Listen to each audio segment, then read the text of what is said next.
This is Anime Ricochet. Hello everyone, my name is Jeff, and with me, as always, is a man who likes high school girls in bikinis. His name is Jacoby, aka Kobe. Welcome to the show, Kobe. You usually give me such a nice introduction, and now you just make me sound like a creep. Yeah, well, this is a creepy show we're talking about here. It's not that creepy. Oh, I hear it now. Yeah, okay. You're right. Yeah, well, you know, it's definitely not for our age range, I would say. If you just forget the fact that they're high schoolers, I mean, you have some adult-ish characters here. Yeah, there's a couple. Anyways, this is Anime Ricochet, the podcast about sports animes by two dudes who know nothing about sports. And we are going to be talking about an anime called Harukana Receive, which is a beach volleyball anime. And it involves high school girls in bikinis. Yes. So let's stop talking about that. Yeah, well, that's the last you'll hear us mention high schoolers in bikinis. So yeah, Kobe, this is our second time talking about a volleyball sports anime. It is, and the first one obviously was Haikyuu, which is, if you're a fan of the show, know that it is the gold standard for any sports anime ever. Yes, it's a legendary sports anime, and we are eagerly awaiting the following seasons. And when that comes out, this will be the first podcast you go to for its review, of course. Because we'll have a lot of things to say about that. But sorry, going into another volleyball show, while another one is such, a high standard for us, I was a little nervous about going into this. But I'm kind of surprised about kind of what aspect of the sport that they went into and how it differentiated itself from Haikyuu, where it wasn't just doing girl version of Haikyuu and kind of was its own special little thing. So I was pleasantly surprised. Yeah, I mean it's definitely dealing with its own sport. It's not team volleyball like Haikyuu. It's beach volleyball where it's a 2v2 sport. You don't have a whole team backing you up with all the different positions. You just have two people versus another two people. So that in itself is new. So if you thought they were the same, man, you are wrong. You are completely wrong, sir. It is not Haikyuu with fan service. It is just a completely different sport with fan service. So, without further ado, how about we just dive into it, Kobe? Let's do it. Oh, we borrowed a phrase from Anime Dumpster Dive, one of our podcasts that we like around here. You're stealing their line. They say... I did it subconsciously. I didn't even realize. It's just the perfect transition. It really is. And we fucked it up by mentioning that we stole it from someone, too. I mean, we didn't steal that from everybody. It's our own thing. Yeah, that's our own thing. But also listen to Anime Dumpster Dive. So, Harukana Receive is an anime based off of a manga series written and illustrated by Neo Jizai. And I probably completely messed that name up. Jiz is in the person's name, which I think is funny. But anyways, it started off, the run started off in October 2015, that is ongoing. It began serialization in Hobunsha's Manga Time Kirara Forward. And I don't know what any of that stuff is. It's not shonen, obviously. It's still ongoing. And I haven't really found anything else about this Neo Jizai person. It seems like it's the only work that they've done so far. And then the anime television series was adapted by a studio called C2C. And they also don't really have much going for them because they were actually established on April 3rd of 2006. So they're relatively new, and their work list seems fairly short. I don't really see anything on there that's notable.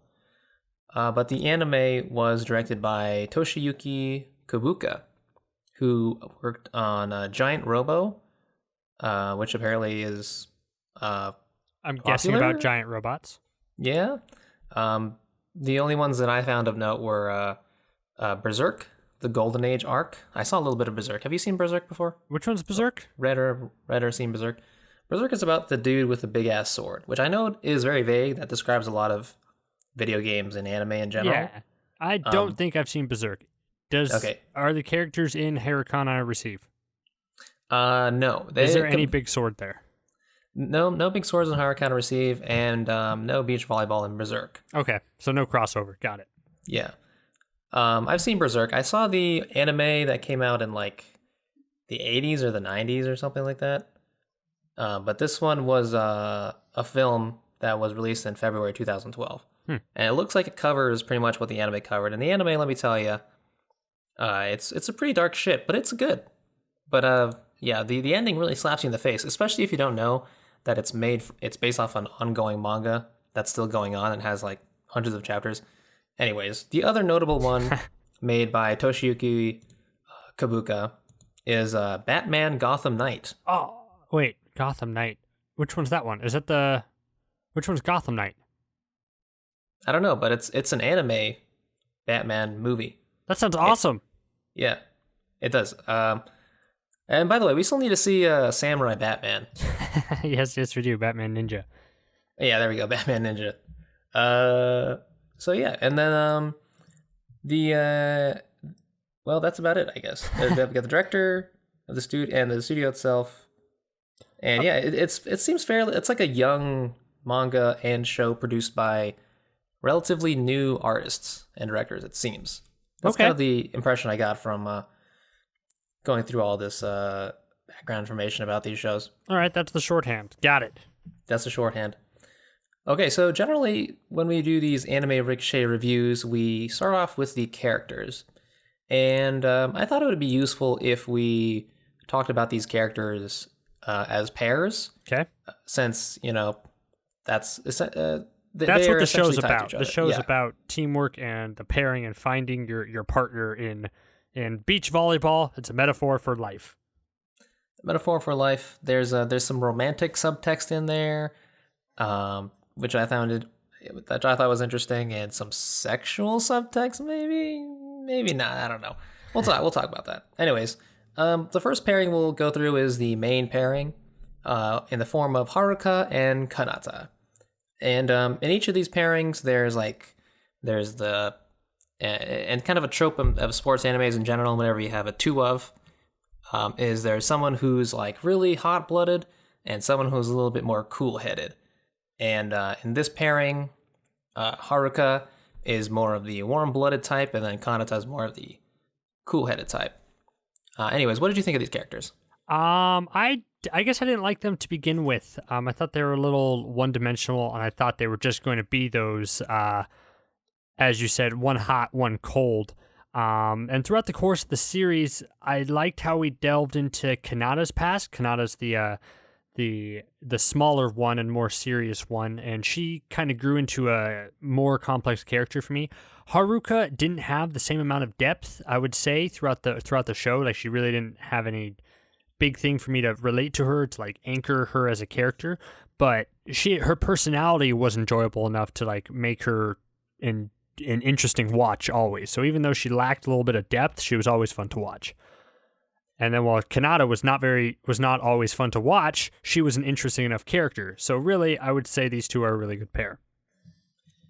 Yeah, overall, they're, I would say, not exactly exciting characters to talk about.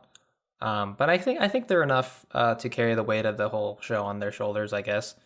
Haruka is definitely kind of your stereotypical optimistic, bubbly, cheery personality type.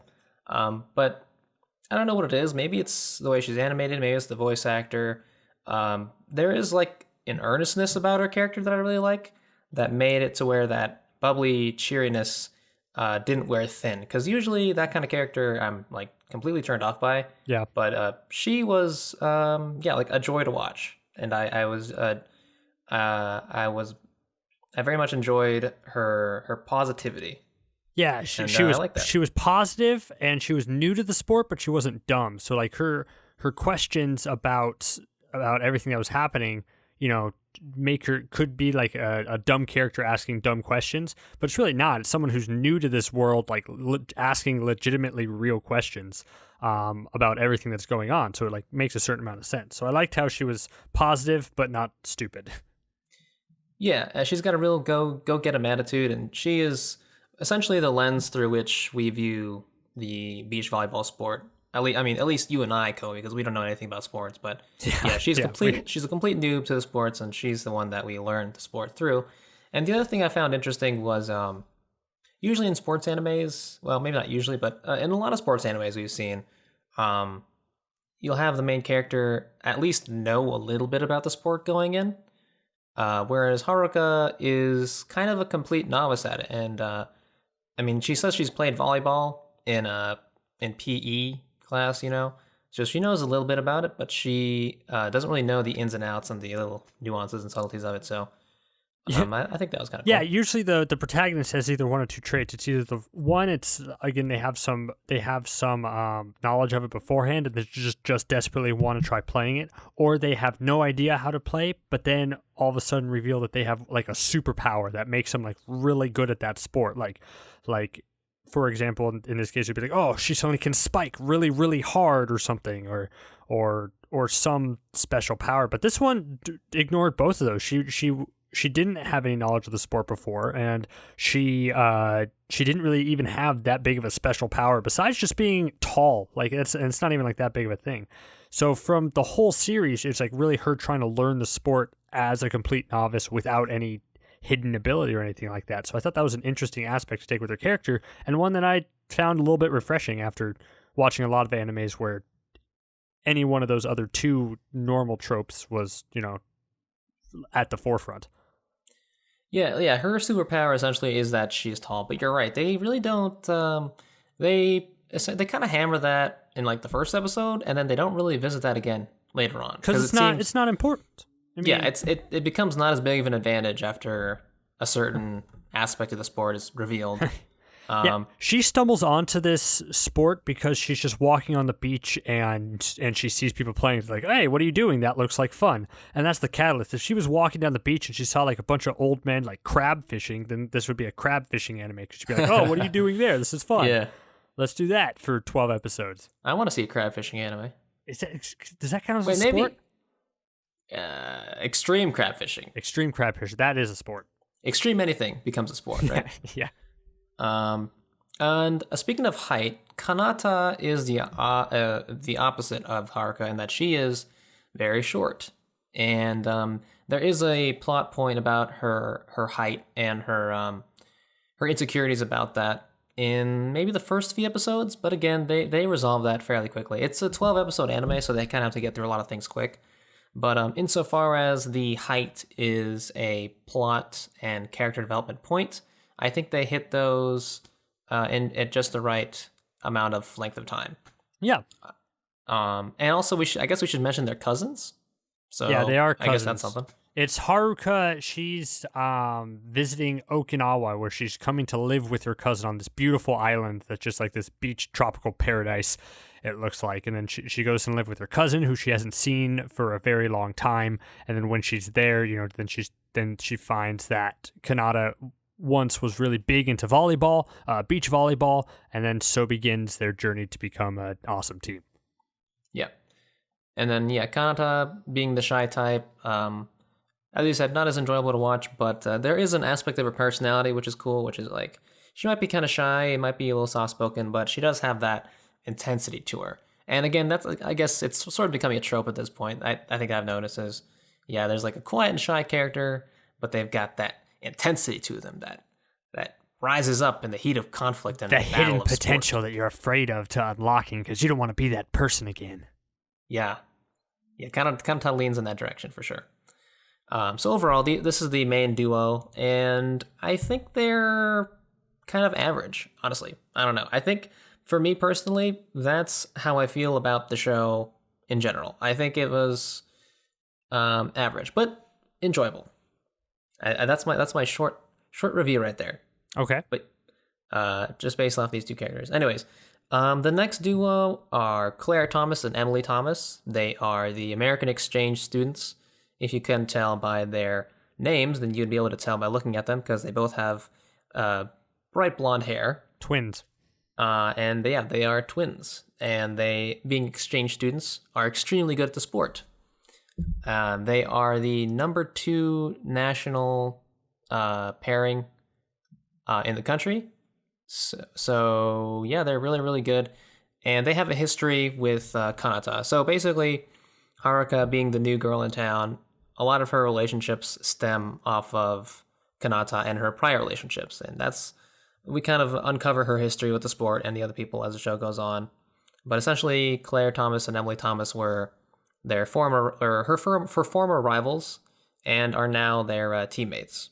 And they help train Haruka and Kanata. So Claire is I believe Claire. See, I'm getting them mixed up already. Yeah, Claire's the hot-headed one, right? Yeah, Claire's the hot-headed one, and Emily's the more cool-headed one. Yeah, and she has glasses, so you could tell she's the thinking one. What did you think of these characters, Kobe?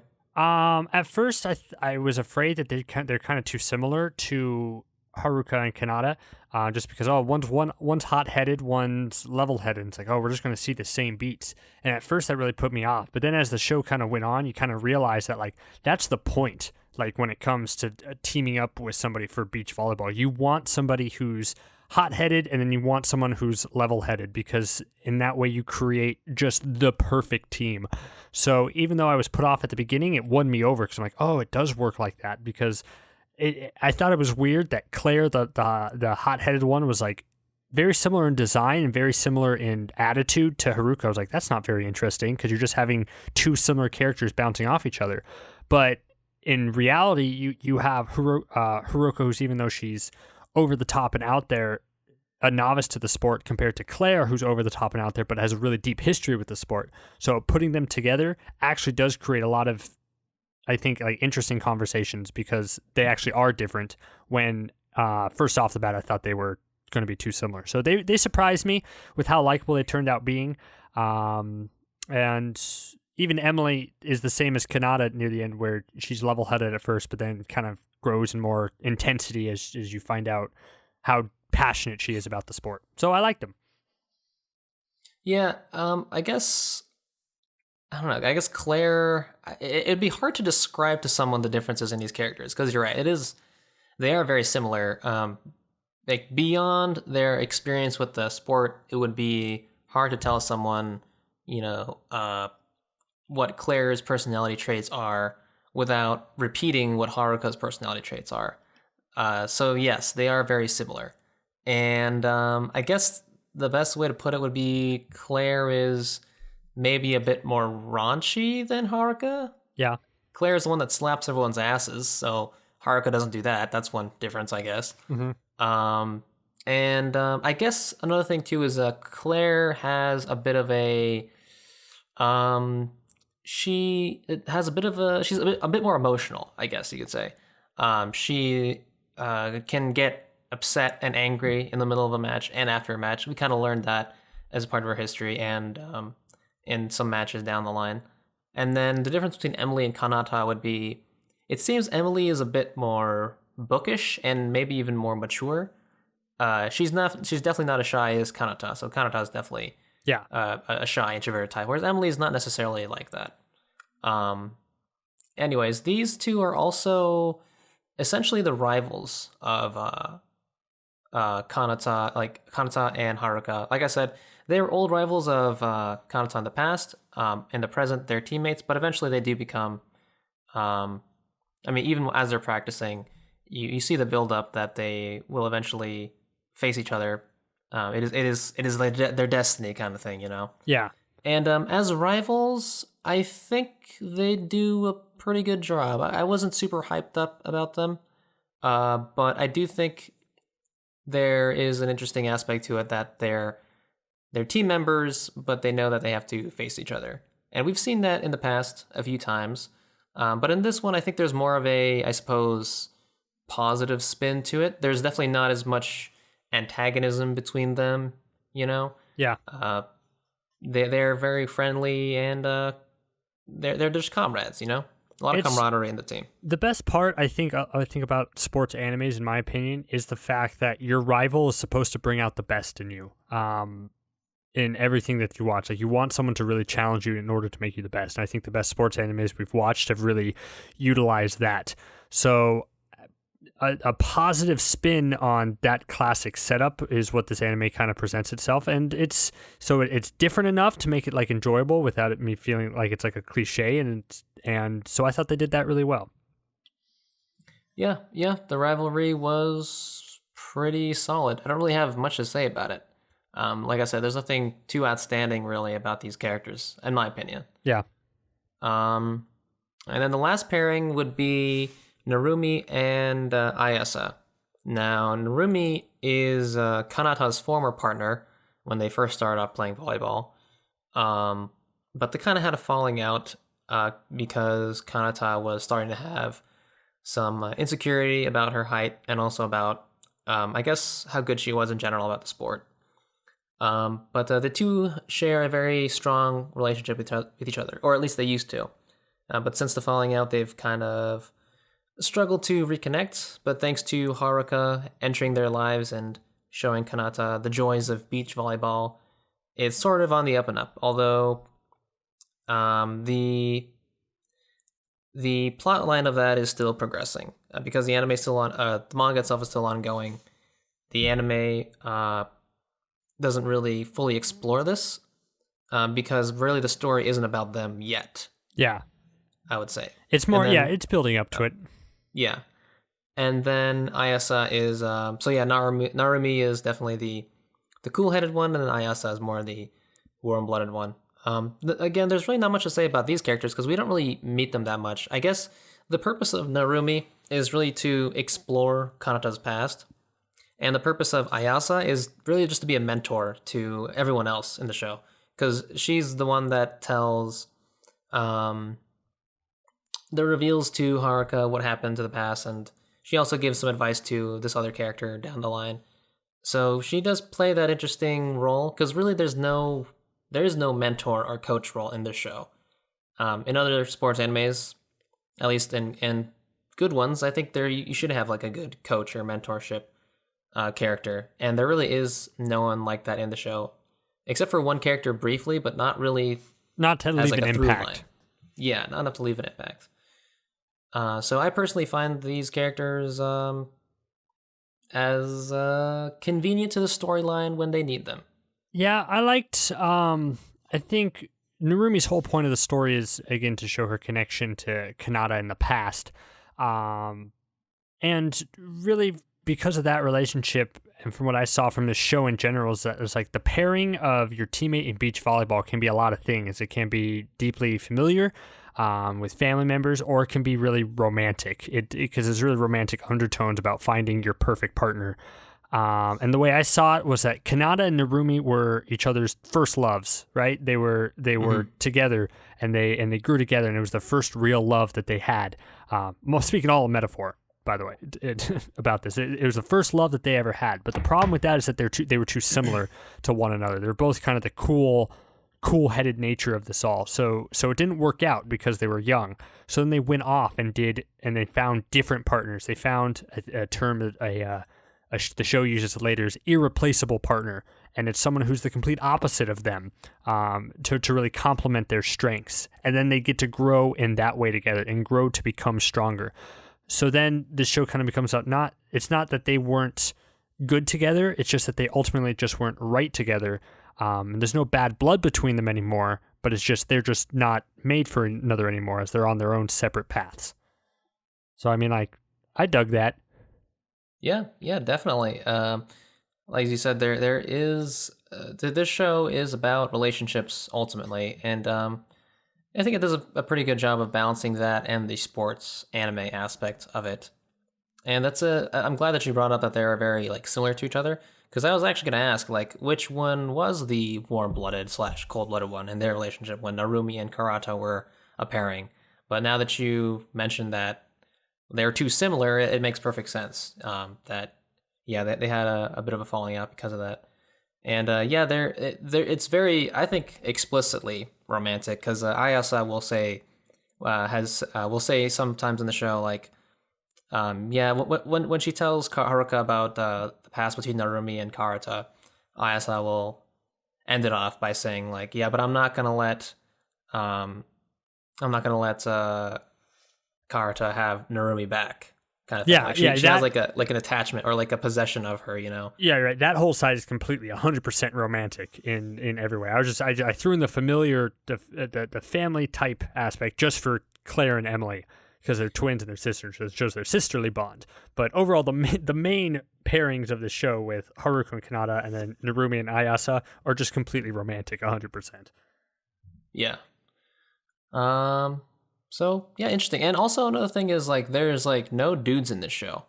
You ever noticed that? Yeah. Literally no dudes. There was one. There's like a running gag of like how Haruka and Kanata's grandpa is like never around. Like he's always not around for dinner. He's like fishing always night or something. fishing or something. Yeah. And they animate him like they animate his back. Like there's a short scene of him night fishing, but you only see like his shadow of him fishing by the water. And then at the very end, you see him like drawn from like the neck down. It's kind of like pans up, and you think you're about to see his face, but then it cuts to something else. Well, it cuts to a turtle. The pet turtle. Yeah, Kamikichi. That's another character. Kamikichi. In terms of companion animals, I really like it. I did too. I like the turtle a lot. Yeah, very nice. So yeah, overall, I would say these characters are serviceable. They're nothing really to write home about, but they're not bad either. There's nothing wrong. None of these characters were annoying, and I thought they would be, but they really were not. There was nothing I think was wrong about any of them. They're all enjoyable to watch, but not in a way as exactly what you said to write home about. That's actually a really good point. None of them are annoying. That's a really big plus. Yes, that's a really big plus. I think in any cast, to not have any annoying characters is an accomplishment in and of itself. That's pretty crazy, because I think even in the animes we really like, I think there are some annoying characters. I think. Like what? Well, like, I'm trying to think of ones. Well, okay. I picture, there's our gold standard of animes. There's Haikyuu, Ping Pong, Baby Steps. Those ones are up there. Then there's like the medium-sized crop, right? Like the next layer down. Medium-sized sports anime? Yeah, or just the medium level of crop. And I think this is one of my favorite medium level ones, because there's nothing wrong with it. Again, no characters are annoying. And this was a really easy, enjoyable watch from like start to finish. There was no parts that I got really bored about. So I'm going to say that this is just the most competently enjoyable sports anime that we've watched in a while. I mean, like, it's not like the last one we watched was Hanabata, and that dug deep into some really crazy psychological issues that were some pretty heavy. But this one, just nice and light and fun and slice of life, and with characters that I liked watching. Yep, just incredibly easygoing for sure. So yeah, let's talk about the actual sport itself of beach volleyball. I thought that it delved into it just as much as it needed to, and I actually learned a bit about the sport. I learned a good amount about beach volleyball. More so, it's not like I hate comparing it to Haikyuu, because I keep comparing it to Haikyuu, but it's how that Haikyuu taught us information about the sport. It's like I was learning a lot about beach volleyball and how to do the two-person teams, where it's like I feel like this one I really know how to play beach volleyball. Like I know most of the rules pretty well.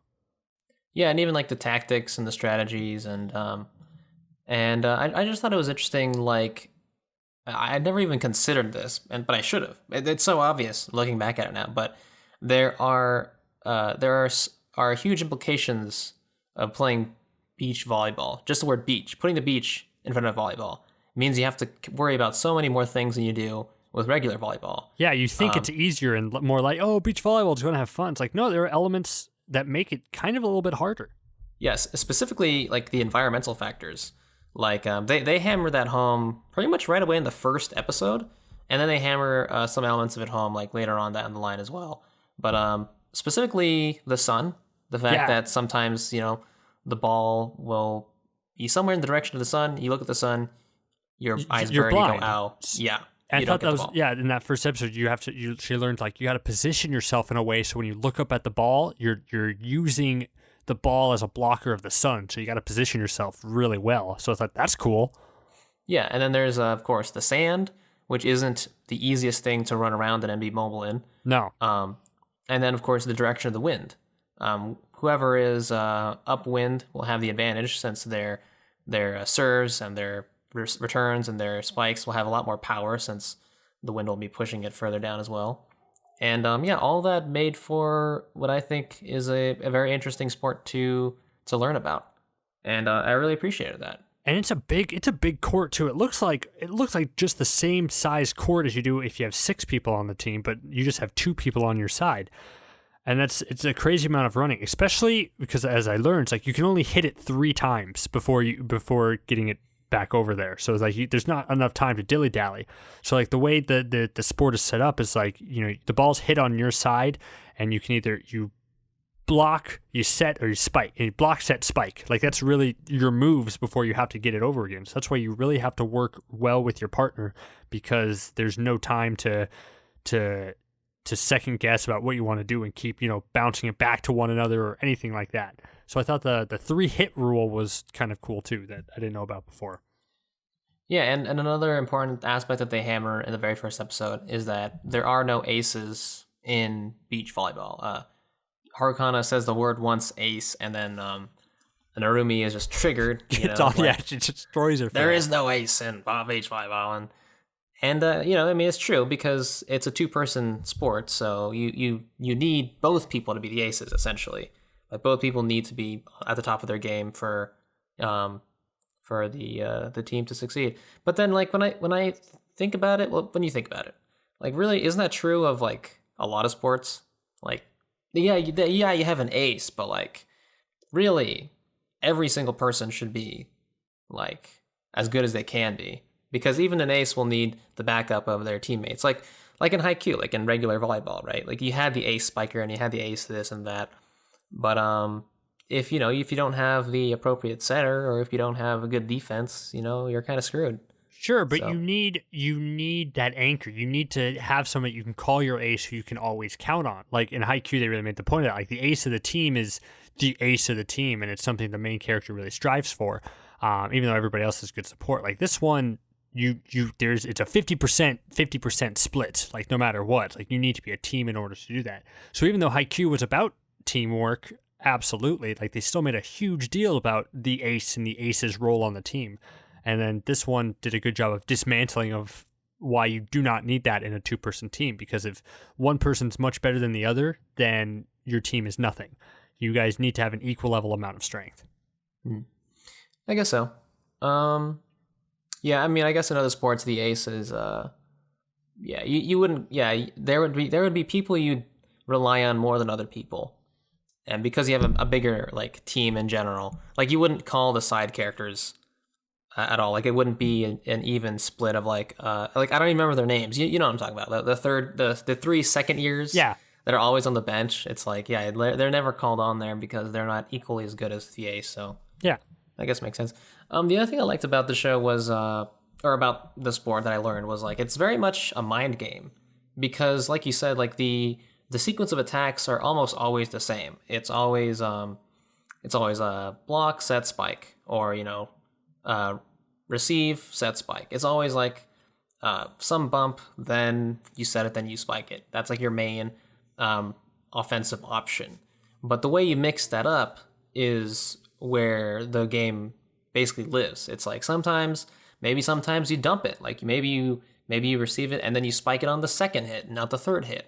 Or maybe, sometimes instead of spiking it at a straight, you spike it at an angle. Like they say, Kanata tells Haruka that like your spikes are meant to be blocked. Like you're not really meant to get your spikes through. Mm-hmm. But really what you want is to basically condition them into thinking you're going for one attack so that you can get them on the next attack. Which, could be a cross spike, or maybe you do like a pokey spike, which is where you use your first 2 fingers, you curl them into knuckles, and then you like punch it upwards, and that's how you get over the block, which is what Kanata does a lot to compensate for her height. So I appreciated that it was very much a tactical sport. I was thinking that while watching it. I was like, man, there are a ton of tactics in this, more so than I thought they were going to dive into. I wonder what Jeff's thinking. And also, like I said, the environmental factors also contribute to the complexity of it. Like whether you're downwind or upwind, that definitely comes into play later on in the show. Yeah. But yeah, I think overall the sport is represented very well in this show. Does it make you want to play beach volleyball? Like a little bit. Like I would say, I think it would be very difficult if you're not kind of good at it. With just 2 people, you have a lot to cover because, there's a lot you're responsible for. But it looks like fun once you get going. Yeah, I mean, I had an interest in volleyball because of haiku in the first place. So really, it's not really fair to say that this show made me want to play it more. But I mean, it didn't turn me away from it. Yeah. You know, Okay. like I'll give anything a shot. I'll give beach volleyball a try. Why not? Specifically that format, like 2 versus 2. Yeah, we sounds could like be. Which fun. one do you want to be, the hot head or the cold head? I'll be the hot headed one. You're gonna be the hot headed one. Okay, I'll be the cold headed. All right, be cool. Be cool. Be cool. All right. What about like the matches themselves? What did you think of all the different matchups that we saw throughout the show? I guess we'll talk more about it in spoilers. The matches themselves, interesting. I guess interesting to watch. I was mostly invested. I'm going to say 75% invested in these matches where I cared about the outcome. But they made it interesting and they fought, I think, enough. How many matches did they really play against people? It's really just 1, 2, 3. Like not a whole lot. They played like 4 matches throughout the game. I think not a lot. throughout the series. Yeah. But I enjoyed them. They were fast paced, and I understood what was happening, and everything. What do you think about the matches? So, before, as I was watching this, you like sent me a message in the middle of me watching this, and you're like, you saw Haikyuu again recently, and you just wanted to say how fucking good it was. Yeah. And like, I watched like 6 episodes of this show, and I was like, you know what, I'm gonna watch Haikyuu, just for the shit of it because I love that show. Why not? And I watched Haikyuu, and I was just like immediately drawn into the match. And I know it's not fair to compare the 2 shows, but I will say that it really revealed to me what I like in a sports anime, specifically in a matchup. I like hype. I like a bit of hype. Like in Haikyuu, there's the audience, there's the team, there's like the friends of the team, then there's the team itself. Like there's all kinds of emotions and thoughts going on and plans running amok, and there's people cheering and there's people booing and that kind of thing. There's a lot of energy there. There's a lot of hype. Yeah. And I like that in pretty much all the sports animes that I liked. I think Ping Pong the animation had that as well. There were a lot of people cheering, and there's a lot of a lot of hopes and dreams on the line. I could say. Sure. With this one in particular, now that I when I came back to the show from Haikyuu, I noticed that there was a decidedly lack of hype. Like there was no one in the audience like cheering. They never really panned to anyone specifically invested in the sport, and maybe that's just the nature of the sport itself. Maybe there aren't that many people watching, high school beach volleyball. And then there's like not many people. There's not many characters in general, like no friends outside of the team watching them. There's the grandma, but like she can't really. They could have had the grandma be more hyped up and excited. I would have really liked that, but no, they just kept her as a grandma. Yeah. Which is, whatever. And then there were some side characters cheering and all that, but still, it wasn't enough for me to get really into these matches. And it was it's not like the matches were bad. I'm just saying they're not exciting. They lacked something that really made you invested. Yeah, there was no. I felt there was not much energy to them. Like, I wasn't really into who was going to win or lose. And I think there's something wrong with the sports anime when I can't get that right. When you don't care. Okay. When I don't care, yeah. So that's how I feel about the matches in general. I think it's just like the only reason I disagree is just because I like the characters a little bit more than you did, I think, to begin with. So it's like I was, but not by much, but like I liked him enough to be like I was invested. I didn't need a Japanese crowd to go oh like throughout it, like while they were doing. Like we've seen a lot of, especially Haikyuu, in a lot of sports animes like that. I liked the way that these matches were cut together and edited, and I guess the music choices kind of got me enough of a hyped up, enough of an energetic kind of vibe to keep me invested. But that's just because, again, I guess I didn't need the crowd in order to really like where this matches was, to really like. Okay, I didn't need a crowd in order to be invested in these matches, but a crowd probably would have been nicer. But if we had a crowd, then we would have lost out on some of the great beach views because there would have been too many damn people in the way.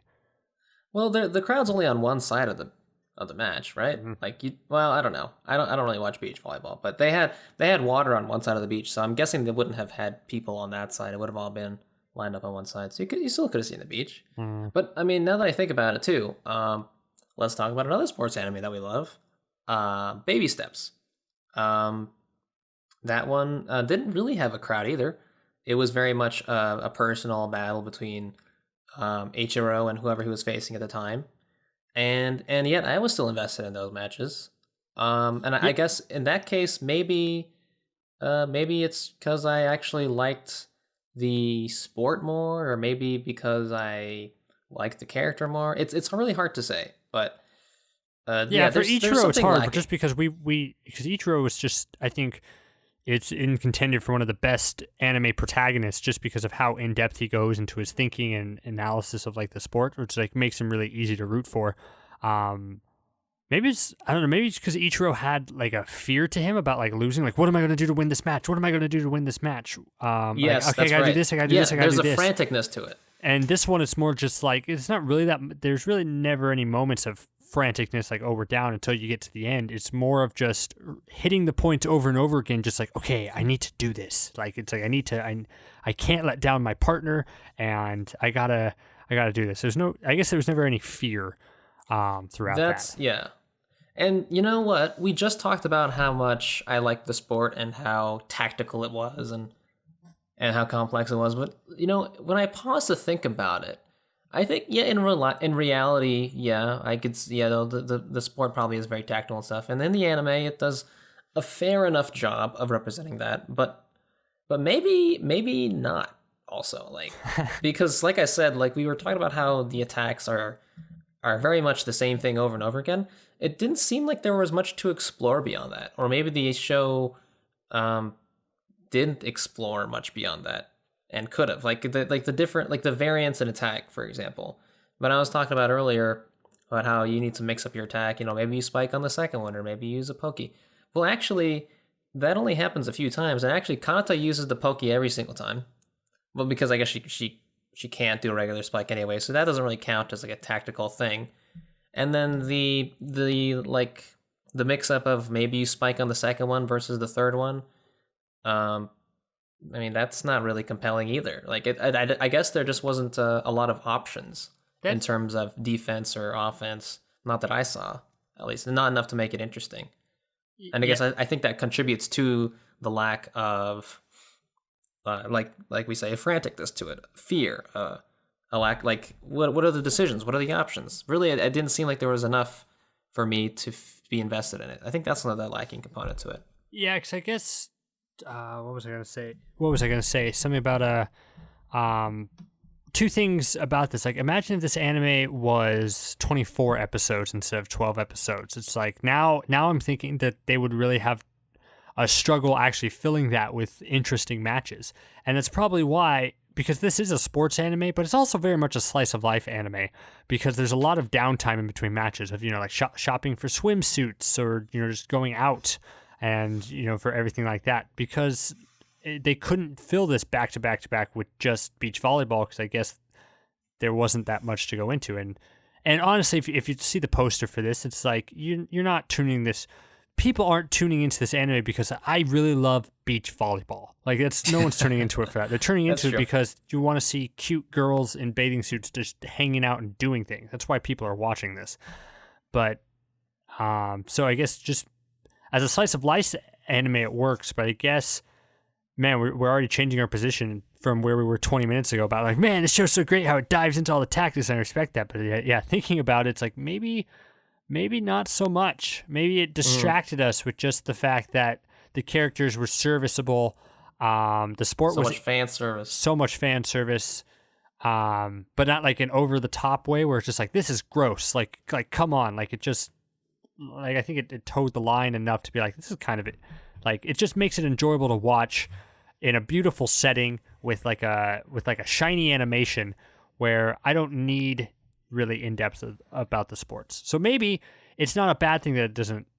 Does a sports anime need to dive into the tactics, to everything that we just talked about? If it looks like this And does that make sense? Like, I get it. And you know what? That kind of leads me to a thought that I had recently about our discussion with Zombieland Saga. And I guess this is kind of more of like, I don't know if this is the right word, but I'm going to throw it out anyways and see if anyone corrects me. This kind of leads to like a kind of a meta conversation, right? Like how much criticism it should be attributed to an anime like this, where it's so obviously not supposed to be picked apart by two nerds on the internet about how much it goes into a sport or how much how dare they not is. show it? It's like, oh, you didn't like all the matches? It's not supposed to be like that. Like, well, yeah, but you know what I mean? Like, it just gets me thinking, like, how much analysis should be attributed to this, really? Like, it's just the show. Maybe it just plays on the weekends, at some, I don't know, awkward time slot or something, and some nerds watch it. And yet here we are talking really deeply about it. You know what I mean? Do you ever think about that? No, I don't think about that, I guess, that point. Until now. Now I do.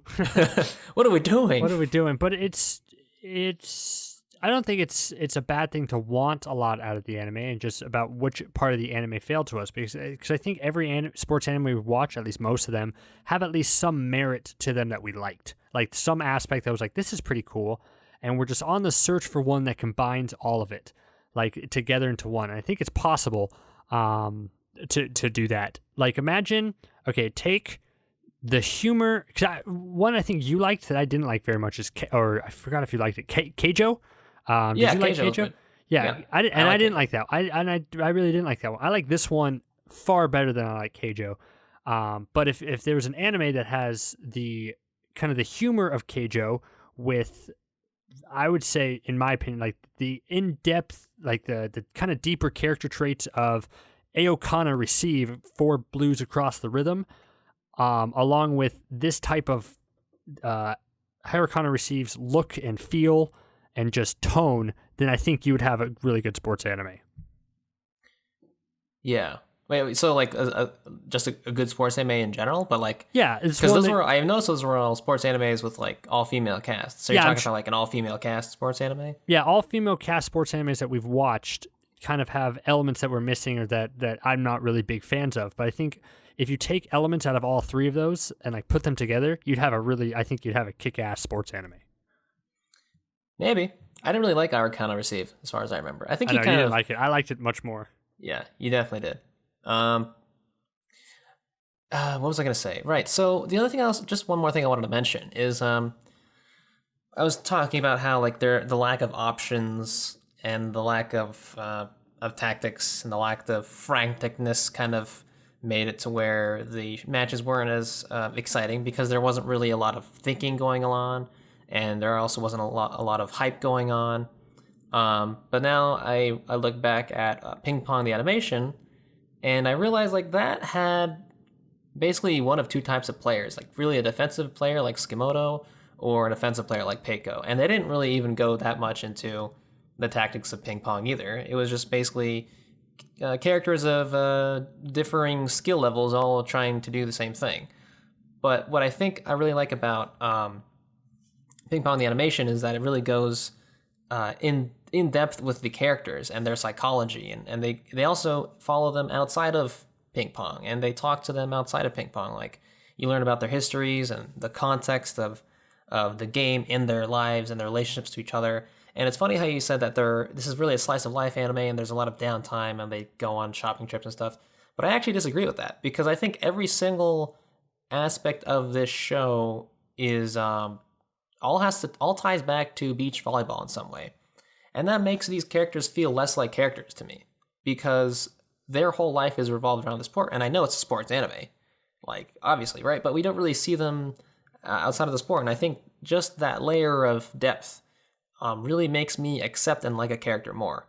Like if we just saw them, I don't know, late for class, or like, you gotta do well in your exams or you're not gonna be able to join the team, that kind of thing, I think I would have maybe believed them more and liked them more and maybe been invested more in the show. But yeah, maybe that's another thing about sports animes that I like, is characters dealing with problems outside of the sport itself. Again, bringing up baby steps. Eiichiro, he has his school activities to tend to, his grades, his relationship with Natsumi, I think her name is. Yeah, Natsu. Natsu. Yeah, I mean, all that was very compelling and made me believe in the character more. I just disagree with that, though, just because I think every sports anime we watch is all... I can't think of a sports anime we watch, maybe even besides Ping Pong, which was about characters first and foremost, but every sports anime is just solely devoted to the sport. Baby Steps was about how tennis took over Ichiro's life. He was school, he was everything else, and then he switched to all of his focus to be tennis. Haikyuu, there was no element of their outside lives, like at all, for 60 episodes. It's all volleyball, all sports, all the time. So I don't think just because this anime was all about beach volleyball is a bad thing. I think you can have characters be completely devoted to the sport, but just like that devotion to the sport has got to hit different beats as it goes on. It can't just be the same type of thing like, oh, is this partner good enough for me for 12 episodes? There's got to be, something new and fresh to it or have it evolve in some way. But I think your point about, I disagree with your point about how a good sports anime has characters that aren't fully focused on the sport. I would say 95% of the animes we've watched are just that. It's just there's no outside of anything. Well, yeah, I mean I didn't really say that like the characters were fully devoted to the sports. I'm just saying like we learn about them and we see their lives outside of the sport. And yes, mostly we see them interacting with the sport, but we know that they have lives outside of it, and it's good to see them in situations outside of the sport and how they react to it. Like in Baby Steps, yeah, it was about how tennis was overtaking his life. But he had a life before tennis, and that life still catches up to him occasionally. Like he had a friend who was completely outside of the sport that he could interact with, like his best friend actually. And just those little character beats made me like Eiichiro. And then with Haikyuu, it was more so volleyball. Like their lives were definitely focused on volleyball, sure. But there were still little moments. Like there was that time when their grades had to be, or they had to like pass midterms or something, or else they wouldn't be allowed to join the team on some tournament or whatever. And that was entertaining to me. And I guess in that case too, maybe an exception could be made because of the huge cast of characters. So there was a lot more dynamic. There's a lot more of a dynamic. There's just a lot more dynamic in terms of like we could see different facets of their character from multiple angles. I guess maybe that's the important part, is I want to see these characters from different angles. And not in like a fan-servicey way. I mean it in terms of like purely a character specific way. Like we only see these characters from the angle of volleyball, beach volleyball. And we don't even get a glimpse of what they're like outside of that. And I guess that's really my main point, is just I want to see at least a layer of depth outside of beach volleyball. I'll be more invested in the characters, maybe at least a little bit. I mean, I would say I agree with that for a lot of the characters, but not Kanata. I think Kanata had a good amount of depth because she starts off as a character who ran away from the sport and then slowly has to find a partner to bring her out of it and to work as a team. You know what? The anime we haven't mentioned that, actually thinking about it, I wonder if we can discuss if it's actually similar or not, is Yuri on Ice. Yuri on Ice was a sports anime that's a metaphor for a romantic relationship and about two people growing together and their relationship together. And I wonder if this anime kind of fits that mold. I would say more so than we keep saying, even though Haikyuu is volleyball, it's not really like Haikyuu or Baby Steps. It's not really like Baby Steps, but I think it's kind of a lot like Yuri on Ice. If you think about it, it's about two characters who are so different, united over something that they're passionate about and growing to work as a team together. What do you think? Yeah, I would agree with that. I see now. I'm trying to think if that's true. Then I wonder what it is specifically about Yuri and Ice that they because I think they definitely did it better then. Because I liked Yuri and Ice a lot. I mean, yeah, who doesn't? And I like Everyone their characters. Even the matchups were. I mean, they're. I guess not really matchups, but like they had performances, and that was really intense and stuff. But I guess Yuri and Ice kind of backs up my point, because you see them outside of ice skating, at least. They're just, at the end of the day, they're just more interesting characters with more depth.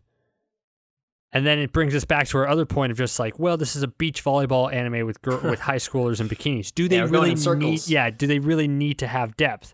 So we're living in a thing where it's like everything where like it's like a triangle. It's like good quality sports anime, and the other side is another point is like really deep, interesting characters with outside lives, and the other side is just a fun, fan servicey type enjoyable watch. It's like you can have two of those, but you can't have all three, especially because this anime is does that make sense? Am I making sense? Yeah, I get it. Yeah, like the purpose of the show, like in itself, defeats the criticism. Yeah, essentially, it's just like there's no getting around it. We ask too much of this show. If we want it to be something that it's not, then it's not the show. I mean, this is a show about these characters doing fun things. Like even though I kind of bagged on the outside stuff like the swimsuit shopping, I thought the swimsuit shopping was a lot of fun. I mean, it was cute. Yeah, that was like good. The New Year's Eve charm I thought was fun and That's true. Yeah. I'm just trying to. I guess I'm trying to articulate what I like about sports animes, and we've seen enough at this point where I think I'm starting to gather a mold for. And this is, I think, a really good show to dwell on that, because for me, like I said, this show is okay. So I'm just trying to explore why is it only okay, and why do I like these other shows better? So, and I would not have guessed we would have dived this deep into it when we first started this. Yeah, me neither. Good stuff. We're getting real good at this podcast thing. Yeah, by going in circles and talking about what makes a sports anime a sports anime. Yeah. Anyway, so we started off this long-winded conversation talking about the matches and the how exciting or not exciting they are, how invested we are, how not invested we are. So I guess the next portion to talk about is specifically about the mashups, the opponents that Haruka and Kanata face. They face, let's see, I guess they only really had two opponents. I mean, maybe we shouldn't talk about this here. Yeah, it's weird. I think we should go for the matchup specifically for spoilers. Okay, sounds good. And then like the team elements of it, like we said, that it's the Thomas twins and Kanata and Haruka. How did you feel about them as a team? Like, do you think there was a good enough dynamic there where they... You mean between like the team is in Haruka and Kanata, or team is in like all four of them plus five? There's one character who joins it about like episode 7 that just makes up the rest of the team, who we haven't talked about one bit.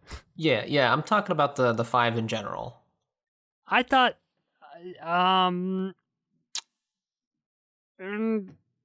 I'm trying to think.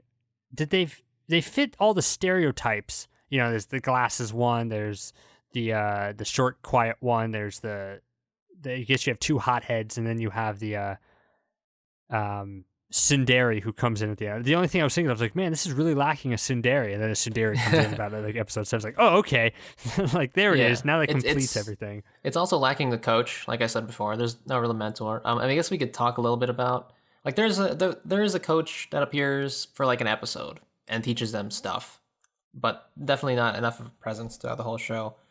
Yeah, I don't know.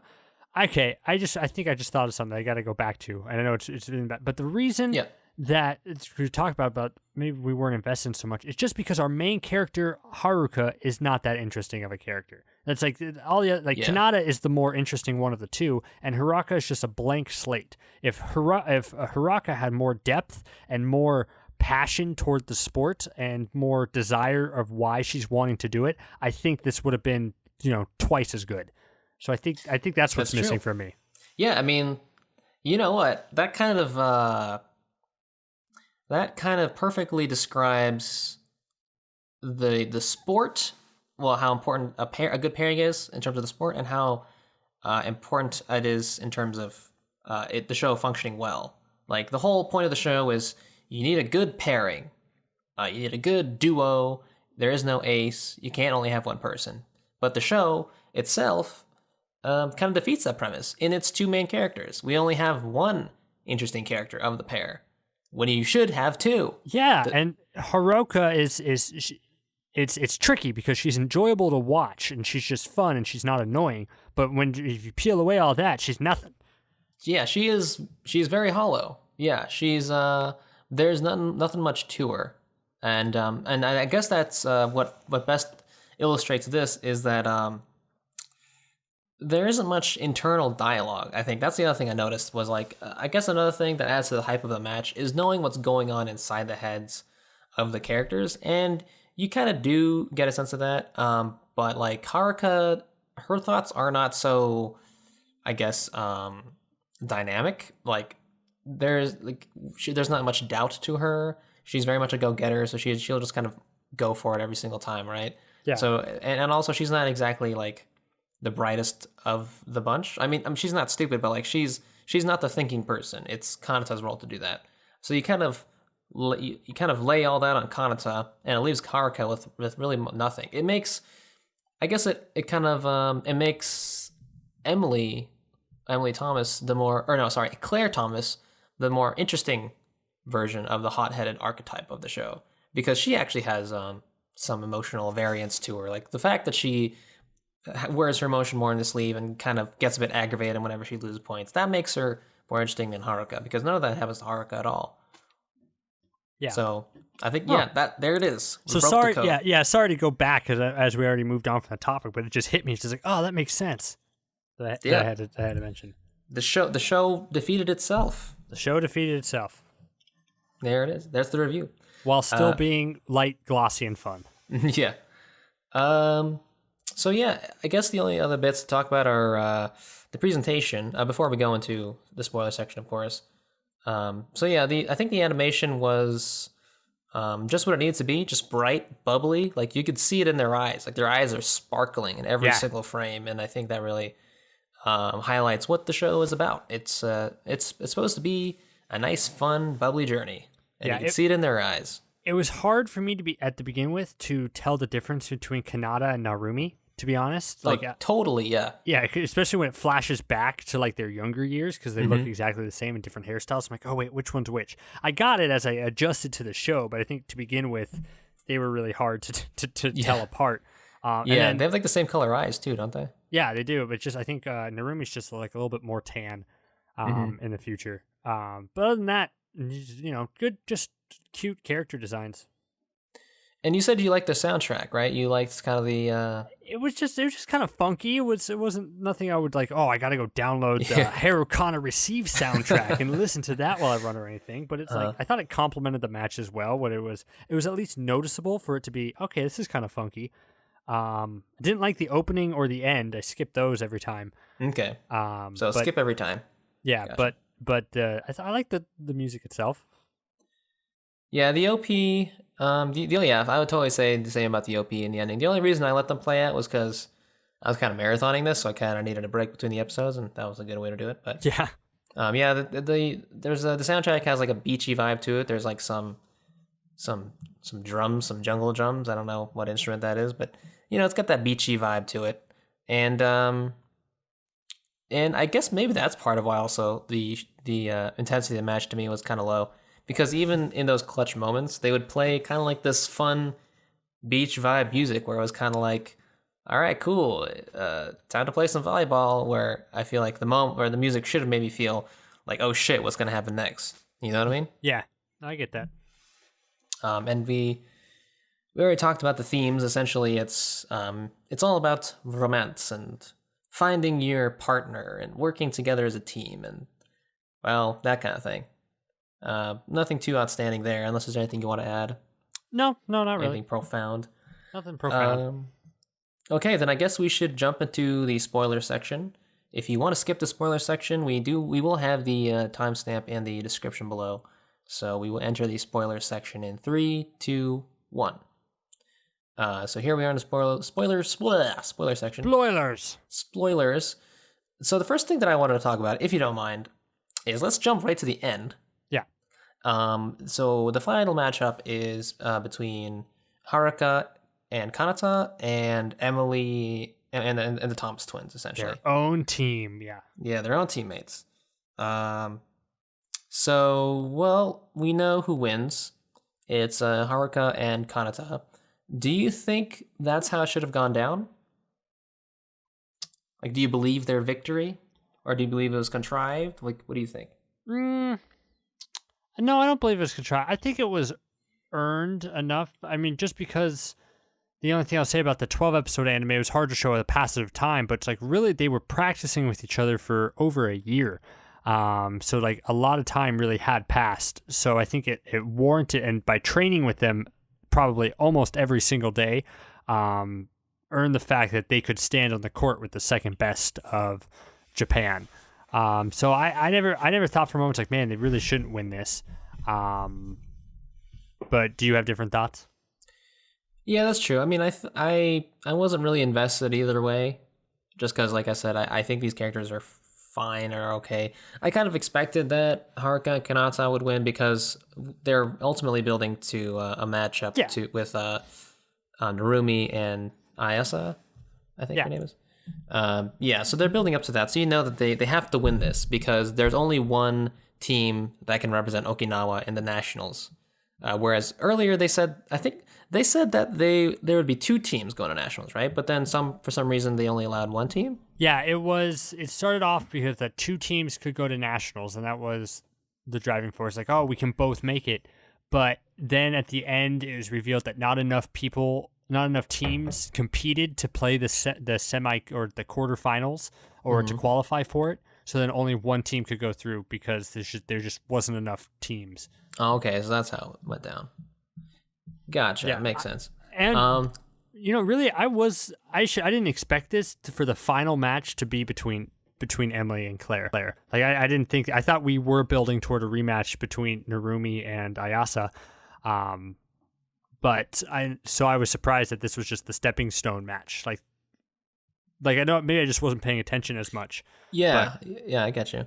But I was surprised that was like, the final match of the season. Yeah, I guess I was just surprised that because I didn't look up the information about the show before going into it. I was surprised that it wasn't an open and shut 12-episode anime. There was actually more to it. And the final matchup between Claire and Thomas being that stepping stone. I think, like, logically speaking, I would think that the Thomas twins should have won because they'd been playing together since they were kids. And Haruka is a noob at the sport still. I mean, she started playing it like you said, over a year and a half ago, whereas the Thomas twins have, I don't know, maybe 5 years, maybe more. But when you find your perfect partner, your irreplaceable partner, then everything clicks into place. Yeah, I mean, I don't buy that. But I mean, I guess what makes it believable, though, is that it wasn't, is that it was a pretty close match. Like, it could have easily been the Thomas twins' games as well. Because by the end of it, they were both really, really tired, and like they're all. And I think what was interesting was that like the Thomas twins and Haruka were all really tired because they were both jump serving and blocking and all that stuff. But Kanata, being the short person that she is, didn't have to expend that much energy, so she ended up being the one with the most energy at the end, and then she really brought all that out. So I thought that was an interesting component to the match. That was cool, but the only problem I really had with the match is how she implemented her top spin technique, like right at the end, and like knew how to do it perfectly. Oh, that's true. Like with no practice, she was just like, "Oh, they did top spin. I think I'm going to start doing top spin," and then she just does it. Yeah, I thought she was going to like fuck it up like at least a few times before she got it right, but she actually got it right like immediately, right? Yeah. So there's no lead up to the idea of top spin. It was just introduced in the last match, and then she used it. So if top spin should have been more of an element throughout the match, throughout the series. Well, I mean, yeah, they introduced the concept in the match before the match with the Thomas twins, and I kind of expected actually that they were going to reintroduce that in the final match because the opponents that were using it against them weren't using it very well. So I was like, okay, that's interesting. I bet that they're going to steal this as a move to use against the Thomas twins once they have their backs against the walls. Yeah, just not use it so perfectly like the very first time. Yeah.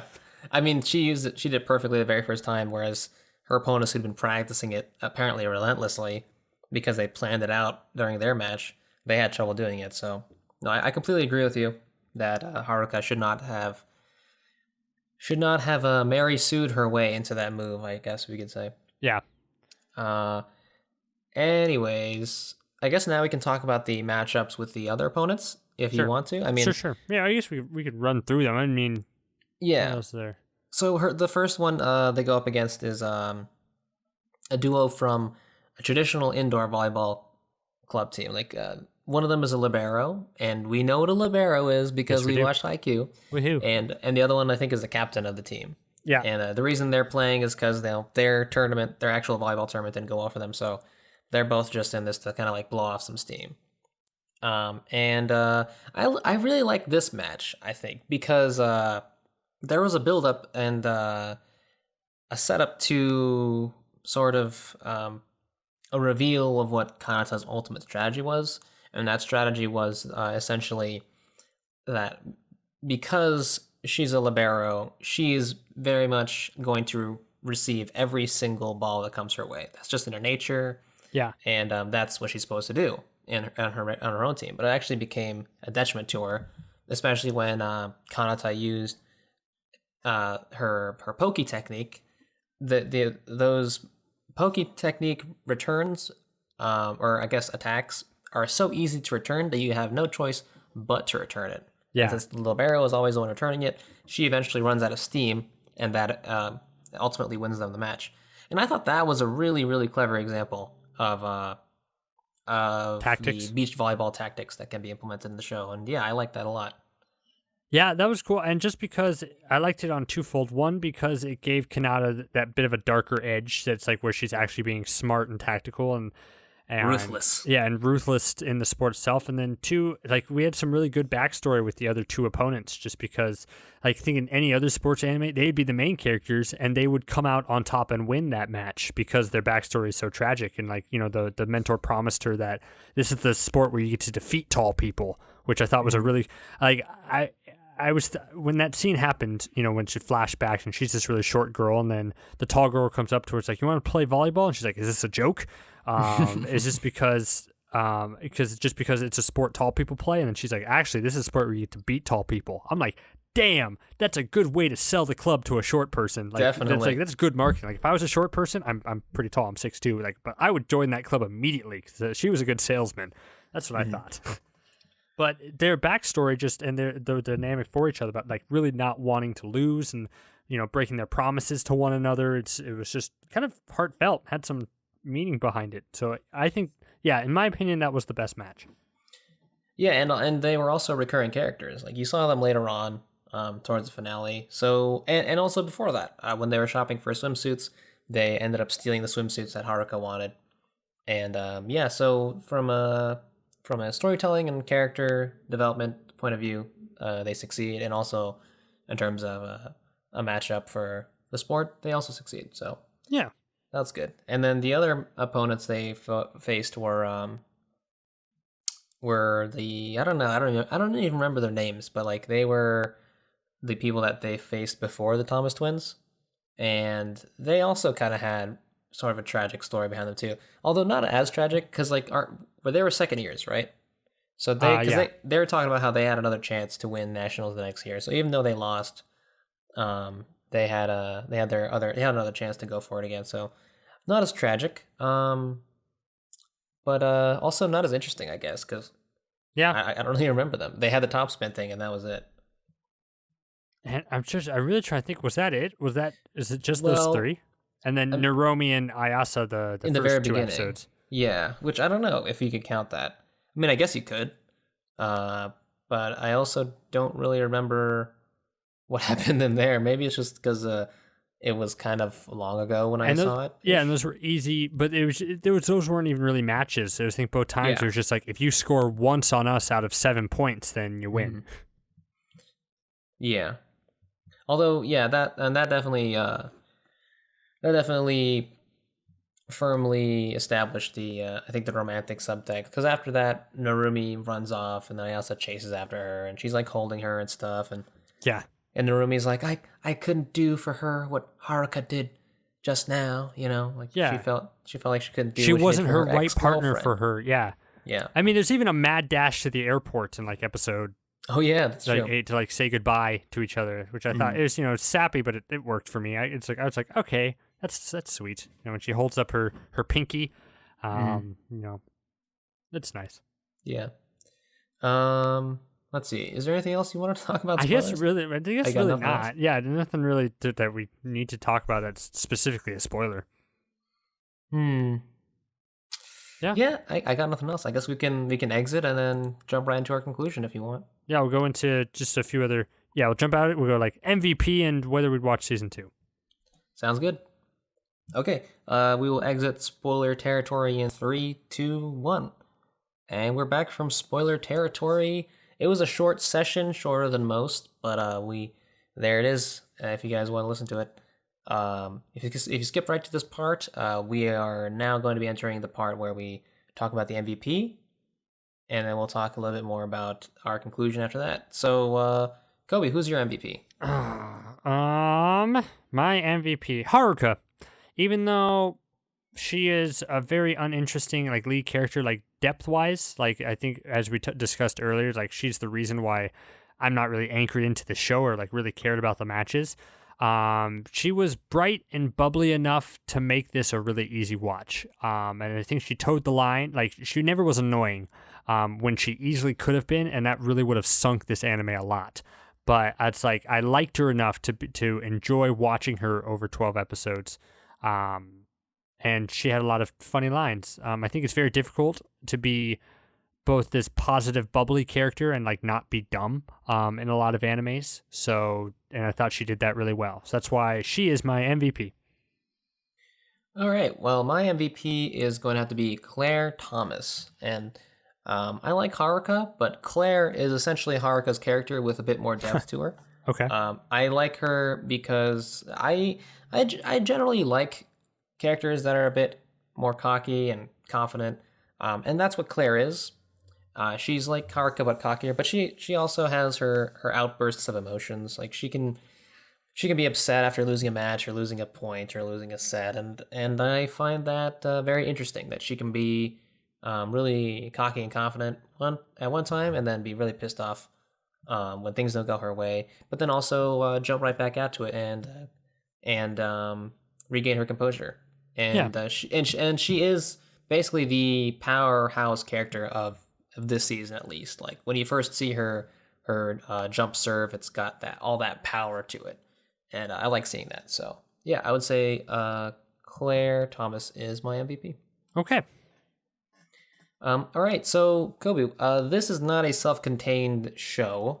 There is more to it. The manga's still ongoing, and I'm not sure if there's news for season 2, but if there is a season 2, would you watch it? You know, I don't think I'd watch it week to week, every episode. But once the second season's completed and I had a little bit of free time, I think I would. I actually think I would. I'd be interested to see where the story goes. Overall, this is a very fun watch. It's a fun watch. It's an enjoyable watch, and I liked it enough to want to see what happens next. All right. You? I'm gonna say no. I don't want to rewatch. Well, not rewatch. I don't want to watch season 2 of the show. I guess it's a show where, like, if you watch it and you say it's good, then maybe I'll watch it. Or more likely, I'll just ask you, "Hey Kobe, what's the best episode?" I'll just watch that one episode and watch the matchup. There's a very specific match that I'd like to see, and maybe I would skip ahead and just watch that. But I don't think I would spend my time watching the whole season 2 if there is one. Okay. So, all right. Now, finally, our conclusion or final thoughts. Would you recommend this show, et cetera, et cetera? If you want to rate it, go ahead. Kobe, go ahead. Everything that we've said before, I think we went really in depth about our thoughts about this anime, more so than a lot of sports animes we've talked about. But I'm trying to say something new that I haven't said before. Would I recommend this show? Yes, to a very special type of audience. If you're looking for really something in depth, I mean, I don't know why you would see this poster and think, "Is this a really in-depth anime?" But it's because it's not. But it's exactly what it wants to be, and there's nothing wrong with this show. I can't really fault it for. So overall, I would recommend this to a certain type of audience, and I'm happy that we watched it overall. I give it a 3 out of 5. That's maybe a 3.5 out of 5. Whoa. Just That's actually because fairly high. it is pretty. It's fairly high because it's just sure it won't be one of my favorites in terms of storytelling, but I enjoyed it nonetheless. All right. Yeah. So it's a bright, bubbly, cheery, positive, optimistic anime. And if you're in the mood for that, then go right ahead. If you're in the mood for some fan service, go right ahead. If you like beach volleyball, yeah, I think even so, go right ahead. You could definitely do worse with spending 12 episodes worth of your time in terms of anime. So, that all being said, would I recommend it? Well, you could do worse, but you could also do better. So I would probably say no, unless that's what you're looking for, is all of the things I described above. Bright, cheery, really, fun, fan servicey. So if you have one, I don't know if you have one on the top of the head, but if they says like, hey, someone comes up to you and says, hey, I want to watch Harukana Receive, what would you recommend? What would you say? Well, if you like that, you should actually check out this. I mean, obviously, I'm gonna recommend our best sports animes list of. Well, I mean, all what's of our one that's favorites. most similar? Is there one that's kind of similar to? Oh, you mean it has to be similar to this? Yeah, Oh. yeah. That's actually like, no, I'm I in would the just mood for just something refer like to them this. to a completely different show. Hey, I want to watch something with beautiful girls and volleyballs and something that's a lot of fan service. Oh, okay, have you heard about Haikyuu? Okay, in that case, then I would. I guess I would recommend Keijo. Yeah, I mean, Keijo is it's bright, fun, fan servicey, and it's got beautiful girls in that one. Yep. But I think that one is, I guess that that is more successful in what it sets out to do than this show, I would say. But yeah, if someone came up to me and said, "Hey, I want to watch Harukana Receive. I'm interested in it just from looking at the poster," then yeah, I would say, okay, yeah, go right ahead. You be you. I wouldn't You'd be like, recommend I don't it. know why you're telling me this, random stranger on the street, but Yeah, random hey. stranger. Yeah. So I don't do ratings, but if I were to give it a rating, I'd give it a 2. Okay. And that's the show, I think. Yeah, I think so. Thank you all for joining us on this really in-depth discussion about Harukana Receive. Jeff, do you want to plug us? Or do you want me to do it? Yeah, so you've been watching this most likely on the Nerd Blaze. If you like this show, we have other shows like it. We have other episodes of Anime Ricochet all over our channel. We also do weekly reviews. Right now, we're doing a review for Zombieland Saga, but if you are not listening to the show around that time, we're probably doing another weekly review. Go ahead and check that out. Also, if you like this show, go ahead and give it a like and subscribe so you can see more content like this. And better yet, if you have friends that like anime and like listening to people talk about anime, go ahead and refer us straight to them. So yeah, how's that, Kobe? You're usually the guy that does this. Yeah, I think you did pretty well. I give you a solid C+. C+. C+. There's a plus in there. All right, fuck, I'll take it. All right, well, guys, thanks for listening. See ya.